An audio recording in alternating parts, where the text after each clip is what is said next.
Yeah, nice full load. Although it's not super tight packed. If I had to, I could squeeze lots more in.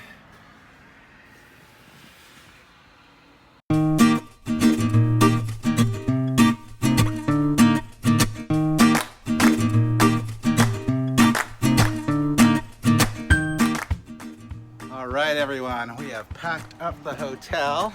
And it looks like a very nice and bright sunny day out here in Nipigon, Ontario.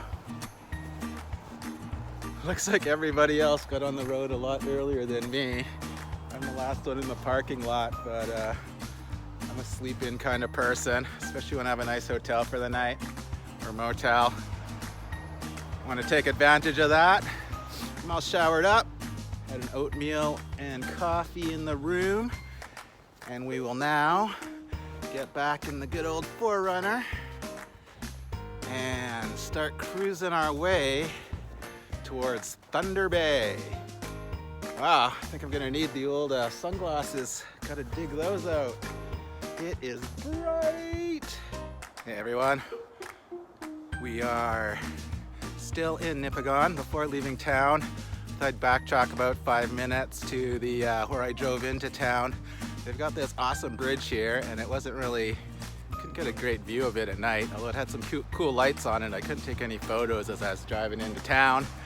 So let's go check out this handy little observation tower they even put up here to observe their awesome bridge. Got some deep snow to walk through here, but at least it's not very cold. This bridge goes over like a river or something. As you can see, there's a big deep valley all back there. But let's get up high and get a better look at it. Here we go, way up the tower. Bad place if someone had a fear of heights. See right through it. And it goes up and up and up. Here we are, guys, top of the lookout. I'll give you a look around here. Here's the view of the river valley. Looks like there's a cemetery down there in the foreground. And over here is the bridge.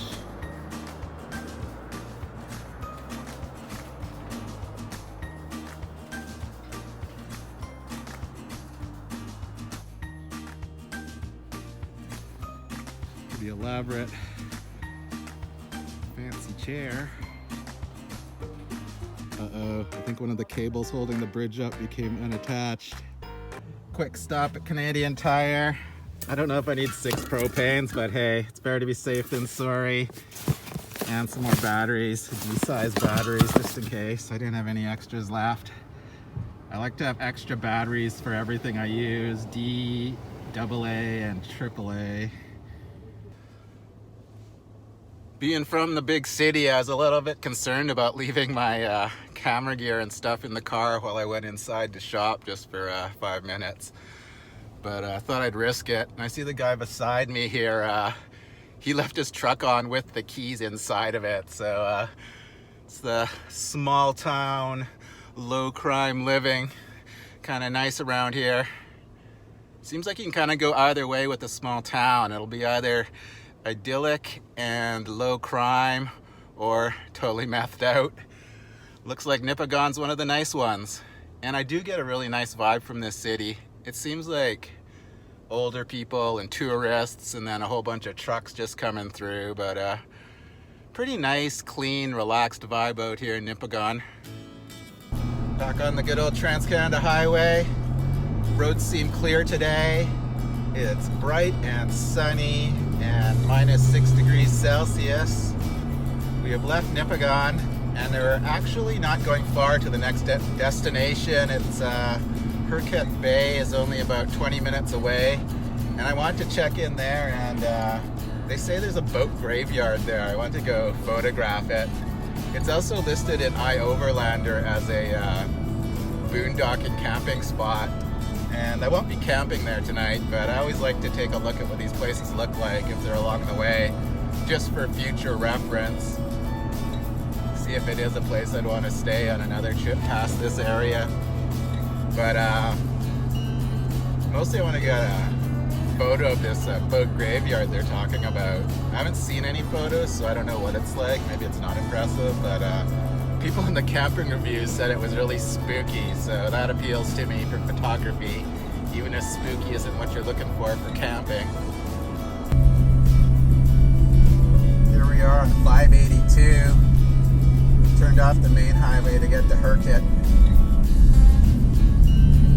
These highways in the 500 numbering seem to be like barely highways. The other one I was on in Alberta for hundreds of kilometers, as this one is gravel.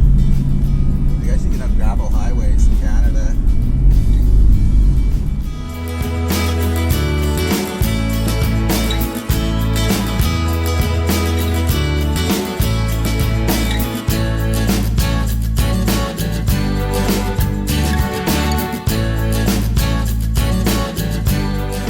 Alright guys, a little bit off the beaten track to get to the Hurkett Marina, I guess it is. Anyways, they're going down this gravel road to the waterfront. Looks like we're here. Let's check out this boat graveyard. Oh, here's a sign. Small craft harbors.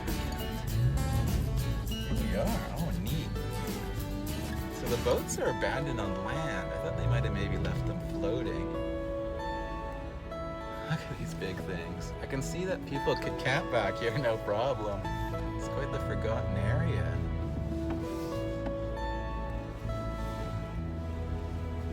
Oh, looks like someone's got their ice fishing shacks parked back here too. Huh, pretty neat. Let's get a look at some of these boats. Alright. Toque time. Let's grab our camera, get some shots of these cool abandoned boats.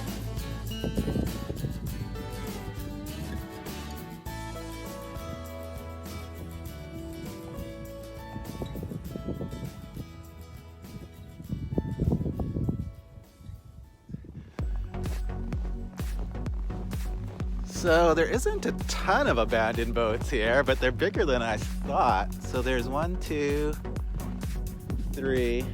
So actually I only see 3 of these big boats here, and then an abandoned trailer and a couple of ice fishing huts here on the shore. Looks like it's a warm weather harbor because in the winter it's all frozen in. Jimmy N is a very odd looking boat. What do you use something like this for? I don't know. And this one over here, this looks maybe like a fishing boat. Still got some sort of radar stuff on the roof. A few pieces off the sides missing. There's a name on it, but it looks like somebody just graffitied that. I don't know. F.T. James.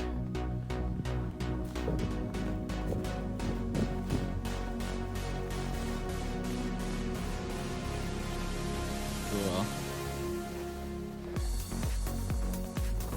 Is this a winch maybe? Hercules power. I think it's a winch that they used to pull this thing up on shore. That big cable there. This looks like the size of a car engine.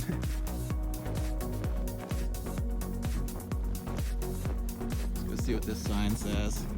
Hurkett Cove public access. This site is intended for the launching of small craft and is not maintained. Use at your own risk. Oh wow, it's an aircraft takeoff and landing area as well. That's interesting.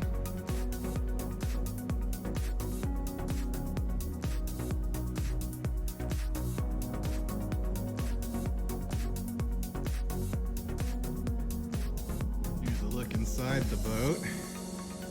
Not much happening in here. Looks like it's basically being cleaned out. Big stove over there. Rusty chain.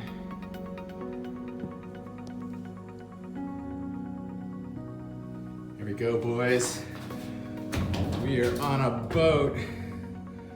Look at this bad boy. Listen to that echo.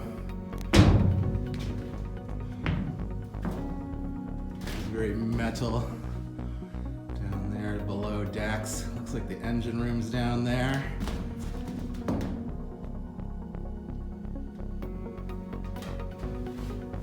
This whole thing's on a really weird angle. I hope. Seems like it's been sitting here long enough that the whole thing isn't gonna tip over, but it feels like it might. Look at this. Is this the helm? Something to do with the steering? Or is it just this is some kind of tool or machine. I don't think it is to do with the boat steering. And then here, giant stove. And you camp here and even use that stove. How about that camping idea? And here we are. Here's the captain's place. The steering wheel used to be here, and then you can just look up here to get a view out of the front window.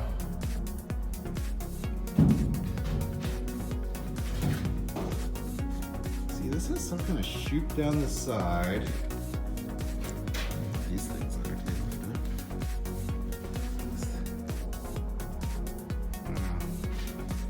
Maybe it's like a canning machine? I'm totally guessing. Looks like people were hanging out, having a few beers on the boat. All right, guys, this was a cool place to come and do some photos. And as a pre-scouting location, I can say this does look like a cool sort of private place to camp out. There's no cities really nearby at all. Hurkett itself seems to be very tiny, just a few houses. So I don't think you'd get hassled here. Nice and private. Maybe it gets spookier at night, but this actually isn't that spooky if you ask me. I'm a big fan of these abandoned ruins and stuff like that. And I got to check out my new 10 to 18 millimeter Canon lens, super wide angle. So hopefully got some cool shots with that. And yeah, we got some good photos and we better get back on the road now.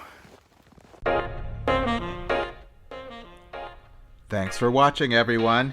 If you enjoyed this video, please hit that like button and help support this channel. Also, don't forget to hit subscribe so you don't miss the next episode.